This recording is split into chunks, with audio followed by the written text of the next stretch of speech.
Have you ever noticed how some people instantly feel anger the moment politics is mentioned? Not discussion, not debate, just irritation. Sometimes even hatred. They haven't met the politician. They don't know them personally. Yet the emotion feels real. Why?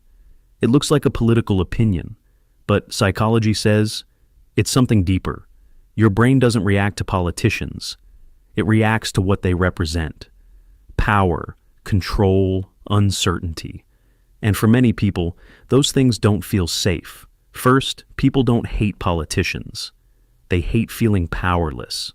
When decisions are made far away by people you can't influence, your brain feels out of control, and humans hate losing control. So instead of accepting that feeling, the mind looks for a target, a face, a name, someone to blame. And that's where politicians come in.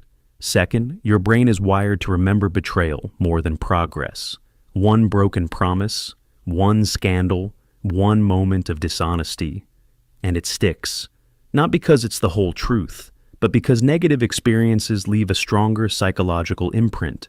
Over time, the brain builds a shortcut. Politicians equals can't be trusted, even if reality is more complex. Third, identity plays a bigger role than logic.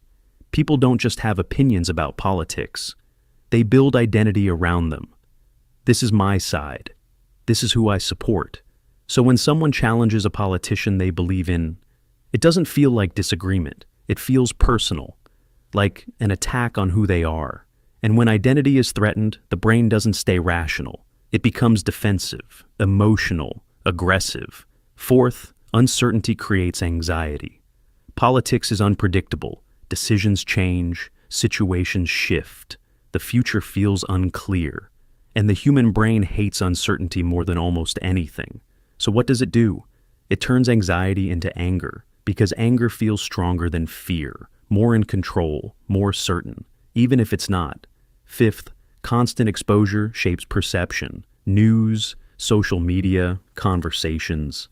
Most of what people see about politicians is conflict, criticism, or failure. Rarely balance, rarely nuance. So the brain starts believing this is all there is. And slowly, dislike turns into generalization. Generalization turns into belief. And belief turns into emotion, hatred, without direct experience. And finally, there's something most people won't admit. For some, hating politicians becomes a habit, a way to connect with others, a way to belong. Because shared frustration creates instant bonding. It feels good to agree, to complain, to point at a common problem, even if it doesn't solve anything. But here's the truth. People don't always hate politicians because of facts. They hate them because of how they feel when they think about them, and feelings are shaped by experience, identity, and fear, more than logic. Once you understand that, you stop reacting automatically and start seeing things more clearly. If you want to understand how your mind really works, stay close, because most of what you feel has a deeper reason behind it.